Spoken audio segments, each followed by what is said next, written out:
आगे कहा है, ये दुनिया खूबसूरत है, ये दुनिया खूबसूरत है, इसे बर्बाद होते रोक।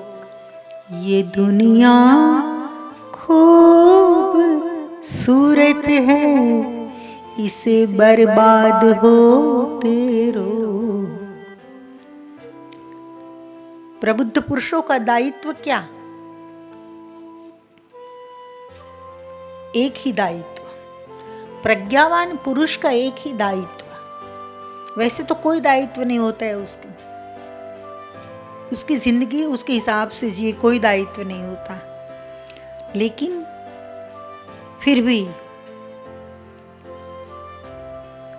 वे लोग एक समझ के साथ जीते हैं कि दुनिया बड़ी खूबसूरत है,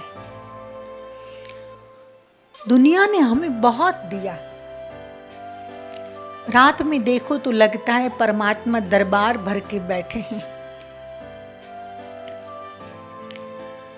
आसमान में चांदनी की शीतलता, दिन में सूरज की रोशनी,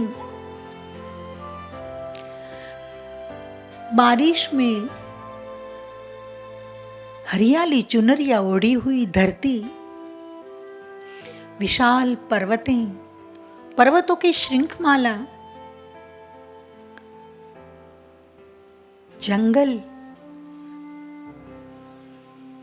बगियां, सुंदर नदियां, मीठा पानी, शुद्ध हवा, सुगंधि पुष्प,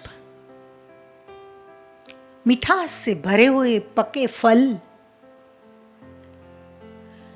क्या क्या नहीं दिया ईश्वर ने, क्या क्या नहीं दिया हमको। सोचा है कभी? ना, समय कहाँ है? मैंने ये किया, मैंने वो किया, मैंने ये किया, और एक तो ये किया वो किया ये बात, और दूसरी मेरा ये काम है, मेरा वो काम है, मेरा ये काम है। छोटी बात को बड़ी करके बताता है बंदा। जरूरी नहीं है ऐसा करना, लेकिन आदत पड़ गई है कि छोटी बात को बड़ी करके बताना। ईगो पुष्ट होता है, अहंकार पुष्ट होता है। तो मैं कहती हूं ये दुनिया खूबसूरत है। मैंने वर्णन किया ना, जो खूबसूरत है दुनिया, इसे बर्बाद होके रोक। प्रज्ञावान पुरुष का ये काम है। साधारण पुरुष भी कर सकता है ये तो। उस खूबसूरत दुनिया को बर्बाद होते हुए रोक ले।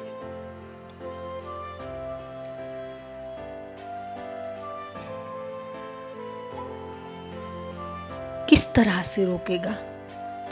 हजारों रास्ते हैं, हजारों रास्ते।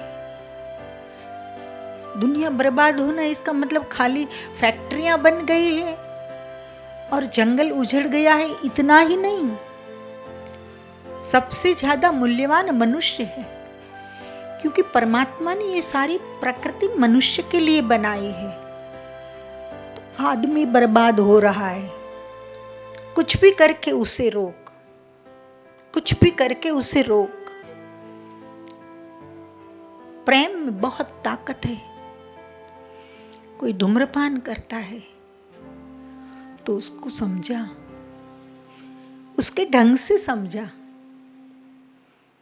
कैसे समझाना ये तेरी जिम्मेदारी है।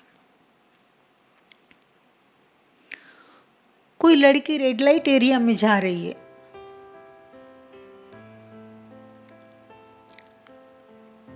तो उसको जगा कि आखिर कब तक, तेरी जवानी तो 5-10 साल है, बाद में क्या होगा। कोई शराब पी रहा है, उसके पास बैठ, उसे समझा। जिस तरीके से समझता हूं उस तरीके से समझा। लेकिन लोग तो क्या करते हैं, सबके साथ मिल जाते, दोस्त कहलाते खुद को। और एक सिगरेट फूंकी तो दूसरा कहता है मुझे भी दे यार एक, मैं भी 2 कश लगा लूं। ये दुनिया खूबसूरत है, ये दुनिया खूबसूरत है, इसे बर्बाद होते रोक, कुछ तो कर यार, ईश्वर ने तुझे इतना सब कुछ दिया, कुछ तो कर। और कभी कभी तो मैं ये कहती हूँ कि कुछ ना करना ये भी समाज सेवा हो जाएगी। किसी को परेशान मत कर, बस किसी को डिस्टर्ब मत कर, किसी की शांति को बरकरार रहने दे, हो गई सेवा। लेकिन कोई शांति से बैठा हो वहां जाकर ही तुझे बकबक करनी है। कैसे विकृत हो गया है मनुष्य का मानस, समझ में नहीं आ रहा है। ये दुनिया खूबसूरत है, ये दुनिया खूबसूरत है, इसे बर्बाद होते रोक। यहाँ कृष्णा करीम और बुद्ध महावीर और आएंगे, यहाँ कृष्णा करीम और बुद्ध महावीर और आएंगे। गीता में वचन दिया है कृष्ण ने, संभवामि युगे युगे। जब जब होई धर्म की हानि, बाढ़े असुर अधम अभिमानी, तब तब प्रभु धरि विविध शरीरा, तब तब प्रभु धरि विविध शरीरा, हरहि कृपा निधि सज्जन पीरा। सज्जनों की पीड़ा हरने के लिए परमात्मा आते हैं। जब जब धर्म की हानि होती है तब तब परमात्मा आते हैं। असुर और अभिमानी जब बढ़ जाते हैं तब तब परमात्मा आते हैं। परित्राणाय साधूनाम, दुष्टों का नाश करना ये तो बाएं हाथ का खेल है परमात्मा का। वो कुछ भी कर सकते हैं, कुछ भी। भूस्खलन नहीं होता है, भूकंप नहीं होता है, बाढ़ नहीं आती है। उसने तय किया इतना भार कम करना है, उतने को ले जाएंगे। बहुत सारे जरिए हैं उसके पास, बहुत सारे जरिए। उसे बम बनाने के लिए नहीं बैठना पड़ता है, बहुत व्यवस्था है उसके पास। लेकिन वो दयालु है कि हम सांस ले रहे हैं। परित्राणाय साधूनाम विनाशाय च दुष्कृतम धर्म संस्थापनार्थाय संभवामि युगे युगे। धर्म की स्थापना करने के लिए, मतलब सत्य की स्थापना करने के लिए मैं संभवामि, बार बार मैं आऊंगा, हर एक युग में मैं आऊंगा। तो मैं कहती हूँ ये दुनिया खूबसूरत है, इसे बर्बाद होते रोक।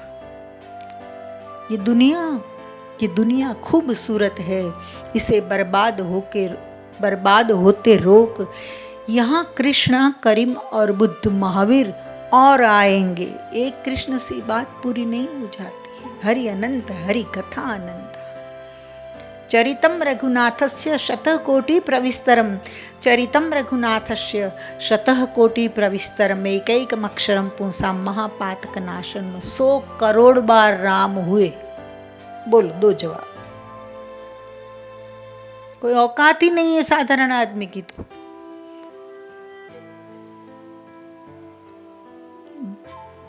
करोड़ों अरबों खरबों वर्ष हो गए होंगे ना। और इतनी बार सतयुग आया होगा, इतनी बार त्रेता आया होगा, त्रेता में राम आए होंगे, राम ने रामचरित किया होगा, लीला की होगी, लिखा होगा फिर ऋषि मुनियों ने। तो चरितम रघुनाथस्य शतः कोटि, 100 करोड़ बार श्री राम का चरित्र हुआ है। प्रविस्तरम, 100 करोड़ बार ये लिखा गया है। मतलब 100 करोड़ बार राम आए हैं। शतः कोटि,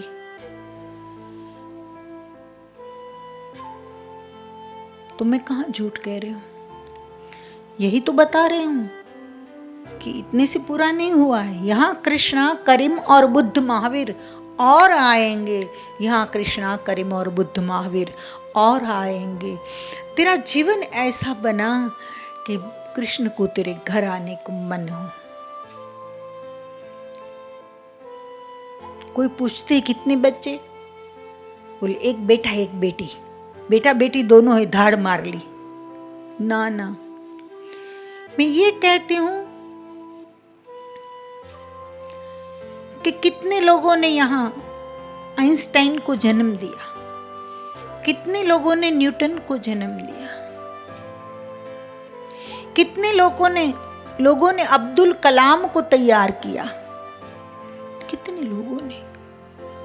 राम और कृष्ण की बात तो साइड पर रखो, बहुत आगे निकल गए हम कृष्णा और करीम की बात तक तो, लेकिन अब्दुल कलाम कितने घर में पैदा हुए। रस्म तो एक ही है पैदा होने की, जो परंपरा जो है, जो नियम है कुदरत का, उसी नियम से पैदा होते हैं सब। लेकिन आपने बच्चों को नेगेटिविटी देने के सिवाय कुछ नहीं किया है। सरेआम असफल है ज्यादातर माता पिता, सरेआम असफल। पहले खुद झूठ बोलना सिखाते, फिर बच्चा समझ जाता है कि बोलने और चबाने का दांत मेरे माँ बाप के अलग अलग है। फिर पक्का हो जाता है बच्चा भी झूठ बोलने में, उल्लू बनाने में। माँ बाप को पहले बनाते हैं क्योंकि जो पास में होगा उस पर प्रयोग होगा, ये बड़ा स्वाभाविक है। फिर माँ के सामने और बच्चा चिल्लाता है, तब पति पत्नी चर्चा करते हैं कि ये कुछ मनोविकृति वाला लगता है। अरे विकृति में से तो ये पैदा हुआ, जो कुछ उतरा है उसके जिन्स में वो आपका उतरा है।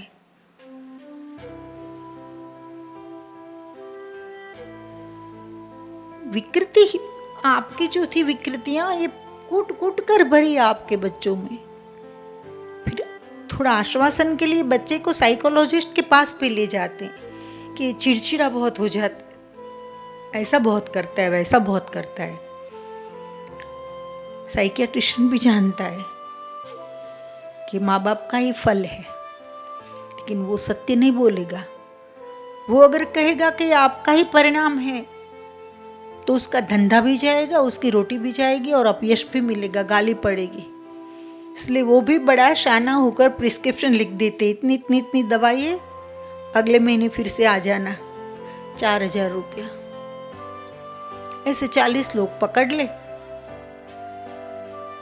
लाइफ निकल गई डॉक्टर की तो 40 से ज्यादा जरूरत नहीं है। दोस्तों, बात कड़वी है, लेकिन मुझे पता है कि मैं आपके हित में बोल रही हूं। ये दुनिया खूबसूरत है, ये दुनिया खूबसूरत है, इसे बर्बाद होते रोक ले। अभी भी जाग जा, समझ जा। यहाँ कृष्णा, करीम और बुद्ध महावीर और आएंगे। अगर संभल गए, अगर जाग गए, समझपूर्ण जीवन जीना शुरू किया, पति पत्नी केवल शारीरिक स्तर पर नहीं परंतु आंतरिक स्तर पर साथ साथ विकसित होते गए, तो अगली पीढ़ी में, अगली जनरेशन में हो सकता है कि कहीं कृष्ण आ जाए, कहीं बुद्ध आ जाए, कहीं महावीर आ जाए। नाम अलग होंगे, रूप अलग होंगे, लेकिन वही होंगे। काम तो वही होगा, लोक कल्याण का, लोक उद्धार का, संतों का परित्राण करने का। परित्राण आया साधु नाम। ये दुनिया खूबसूरत है, इसे बर्बाद होते रोक ले उसे बर्बाद होते। तू कुछ जितना कर सकता है इतना तो कर। कम से कम तो इतनी प्रतिज्ञा तो ले कि मेरे बोलने से घर में डिस्टर्बेंस हो रहा है, अथवा तो मेरी आवाज़ ऊंची है तो मैं थोड़ी कम आवाज़ में बोलूं, या 10 मिनट का मौन रखूं। बस बहुत बड़ा योगदान हो गया तेरा। आप सोचो, 2 अरब हो पॉपुलेशन राष्ट्र का, और 2 अरब लोग रोज 10 मिनट मौन रखे, तो मौन कितना बड़ा हो जाएगा, कितना बड़ा प्रभाव हो जाएगा। अगर समग्रतया मौन रखा है तो, गहन मौन की बात कर रहे हैं। तो यहाँ कृष्णा, करीम और बुद्ध महावीर और आएंगे। दोस्तों, यहाँ विराम देते हैं आज के सत्संग को। कल फिर मिलेंगे। धन्यवाद, नमस्कार।